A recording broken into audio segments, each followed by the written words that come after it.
Hello, my fellow readers. My name is Greg, and this is Ghost Readers in the Sky, where I start by looking at the literature and history of the American West, and then I gallop off into whatever direction I want to.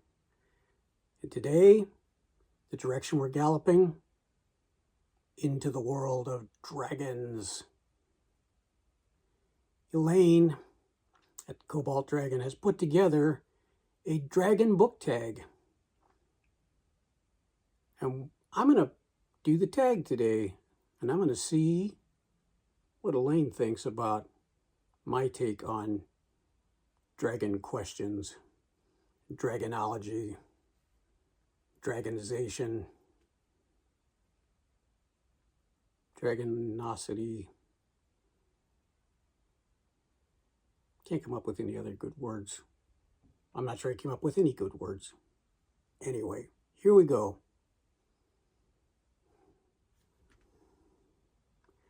This tag, as I said, Elaine created it. I was tagged by Robert G., Reader of Books, and by Gavin at Genre Books. Prompt 1, The Hobbit. Smaug loved gold and shiny things. What book or series you enjoyed features gold, shiny items, or has a shiny cover? Well, when I think about gold, because I think about the American West, I think about gold mining and all of those, the gold rushes, the people who were just piling in to find this gold that was sometimes more mythical than actual and sometimes actual. And then you get people who are staking claims, people who are jumping claims, people who are getting really rich, people who are not getting rich at all. And there are so many great stories about gold in the American West. I thought I'd point to a couple of short stories that have really stuck with me. And when I think about gold, these are a couple that I think about. The first one is from Elmore Leonard. It was originally titled 8 Days from Wilcox, and then republished as You Never See Apaches. Originally published in the pulp magazine Dime Western in September of 1952. It's about these guys who find a map to a lost gold mine, which is out, well, it's near Wilcox, Arizona, hence the name, 8 Days from Wilcox, but also it's deep in Apache territory. And so they go out looking for the gold, using this map. There are Apaches. It's a great story. I love it. I found it not in the original pulp, but collected in Elmore Leonard's complete Western short stories. The other one is from Jack London. It's called All Gold Canyon. Let's see, it came out in 1905 and was first published in the Century magazine in November of 1905. It's been collected and anthologized in a lot of places, but many of you may know the story from watching the film The Ballad of Buster Scruggs, because the segment, as you might remember, with Tom Waits and the gold mine that he finds, that's based on Jack London's story, All Gold Canyon. So there are a couple, All Gold Canyon and 8 Days from Wilcox by Jack London and Elmore Leonard. Prompt 2, Dancing with Dragons. Dragons and cats go together. See, I'm learning things all the time. Do you have cats? A favorite book or series that features cats? Yeah, there are cats around here. Mostly outdoor cats. Half tame, half feral. Yes, there are cats. All right, I went again to another short story. And it's not so much about a cat as about mountain lions, which are just great big cats, right? little more feral, a little less tame. But Louis L'Amour wrote a fantastic story called The Lion Hunter and the Lady, about a guy who captures mountain lions and captures them live to be put into zoos or game preserves or whatever. It was first published, he published under the name Jim Mayo instead of as Louis L'Amour, and it was first published in the pulp Giant Western in August of 1951.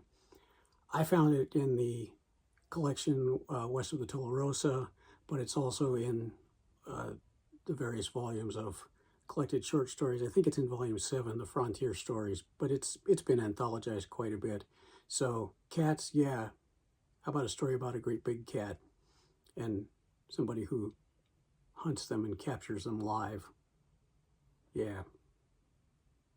Yeah. Prompt 3, Dragonology. Hey, that's a word, says Elaine. What crafts or hobbies do you enjoy?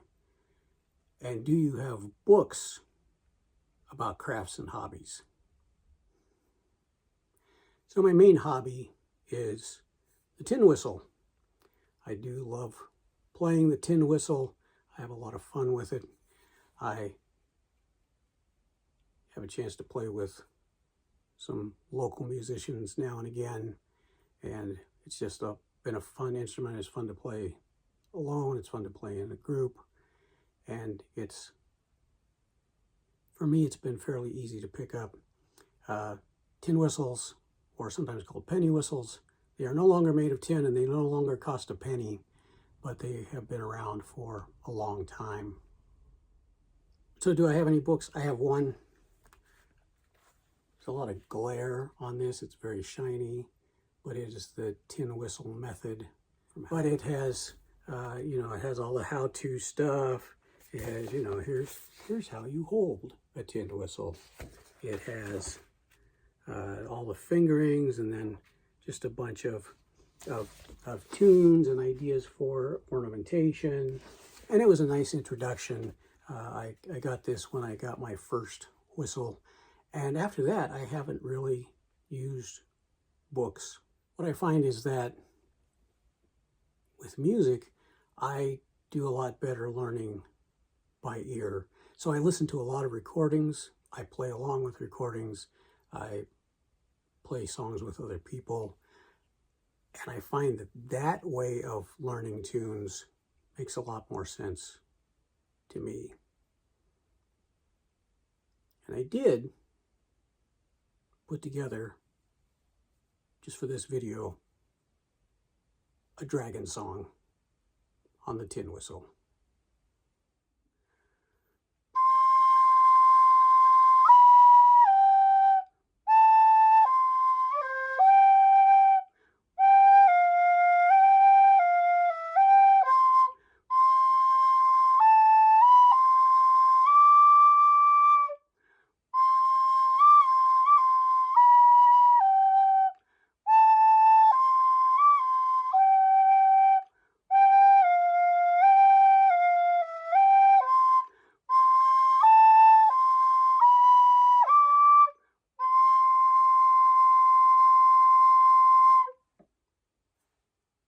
Prompt 4, Dragon Art. Do you have a favorite artist or books featuring artists? Answers can be about any type of artists, musicians, authors, painters, etc. Well, I'm a big fan of Will James. Will James wrote stories about his cowboy life in the early 1900s. He also, probably even more so, is known for his sketches. He did so many sketches and pencil drawings of cowboys and horses, and it's just so much fun to look at those and to read the books that go along with them. Smokey the Cow Horse, I think, is his most famous book, but he wrote quite a few, and the drawings are great. And just to add to that, Here in BookTube, we talk a lot about fiction and nonfiction and poetry and even plays and drama. We rarely talk about songwriters, which is, one more form of writing, one more form of reading, even though we don't tend to think about reading song lyrics, except maybe as poetry. But songwriting is certainly something that matters a lot to me, and something that I've paid attention to over the years. And so I'm thinking of today Ian Tyson, who wrote so many great songs. But the one I wanted to talk about today is one called Will James. He actually wrote a song about Will James and his drawings and his writings. And I'm just going to read a small portion of the lyrics. This is, so Ian Tyson's Will James. He recorded it in 1994. I assume he wrote it in that time frame as well. The living of his cowboy dreams, or so it seemed to me, the perfect combination, riding high and living free. His heroes were his horses, and he drew them clear and true, and on every page they'd come alive and jump straight out at you. If you want to hear that recording, you can look for the Ian Tyson record, Old Corrals and Sagebrush, which is a fantastic record that you should listen to anyway. But then you can get Will James. So then you've got art, you've got music, you've got songwriters. Dragon art. Prompt 5. How to live with dragons. Do you cover by? And what are your favorite colors? What book or series did you enjoy that features dragons?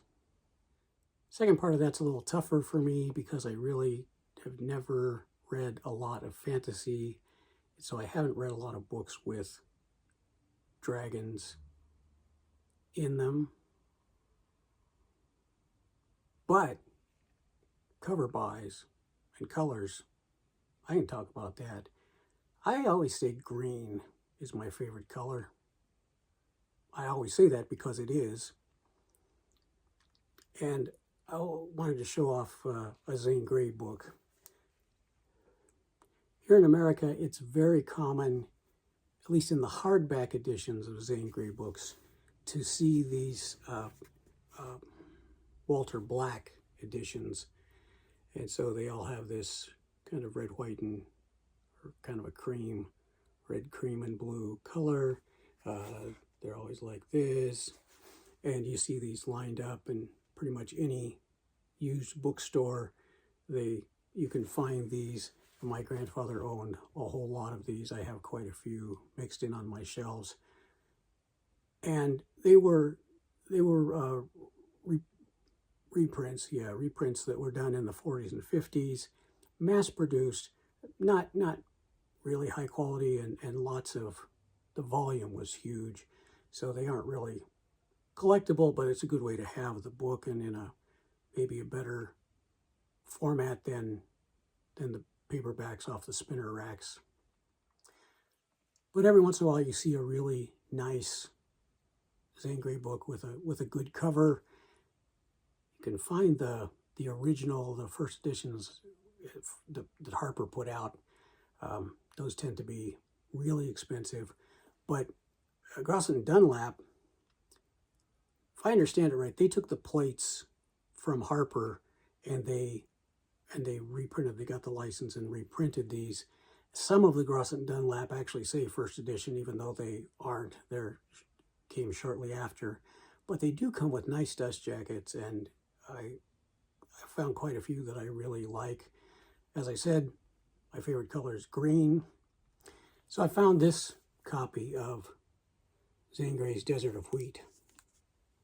It's got a really nice painting there on the cover. It's a nice green. It's beautiful green. It's got a nice spine as well. And a picture of Zane Grey there on the back. This is the Grosset and Dunlap reprint. Desert of Wheat is one of the very few stories that he wrote about Eastern Washington. So this is set in the Palouse country of Eastern Washington.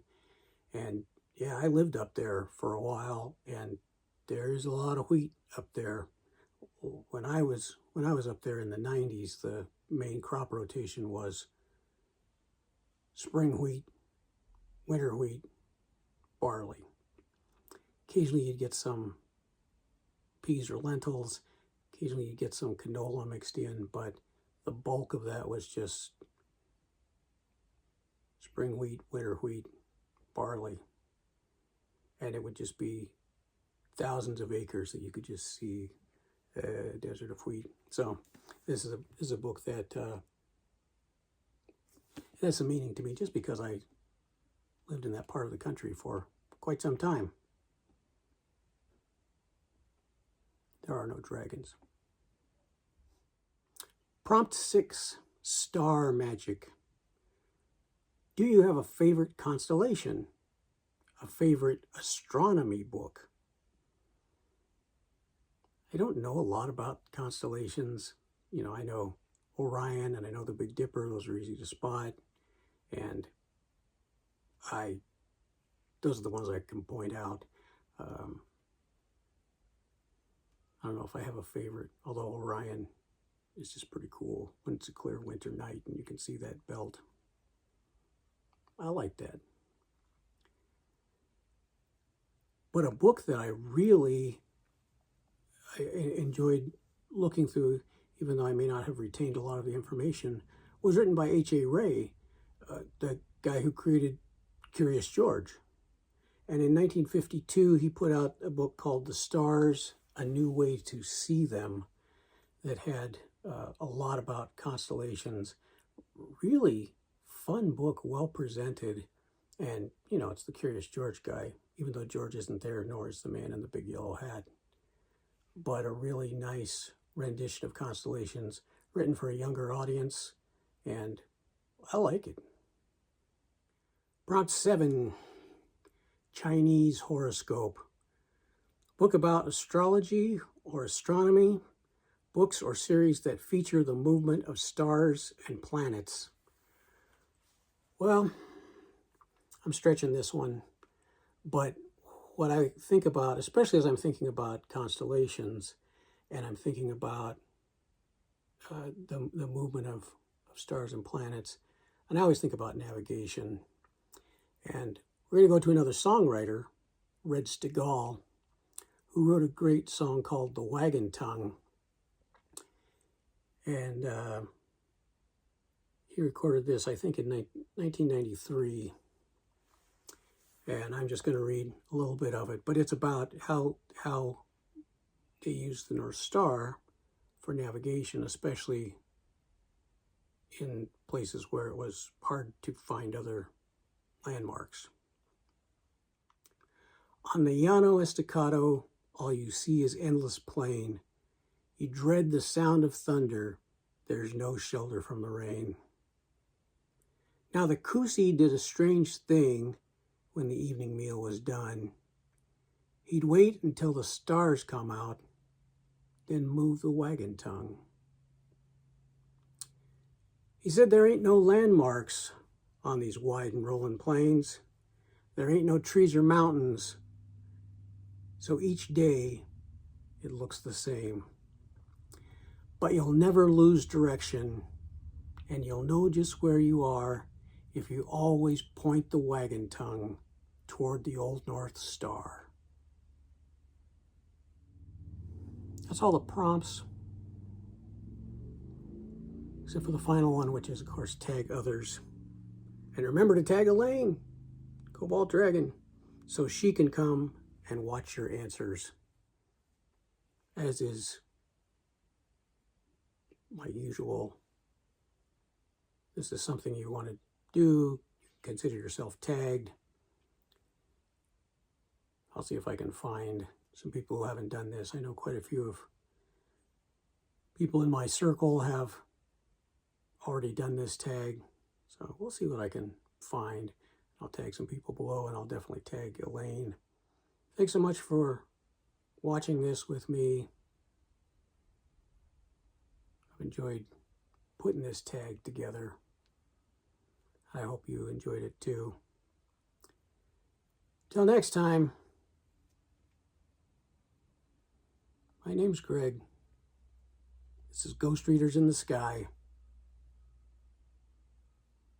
Keep on reading and rereading. And I hope you find the dragons that you're looking for.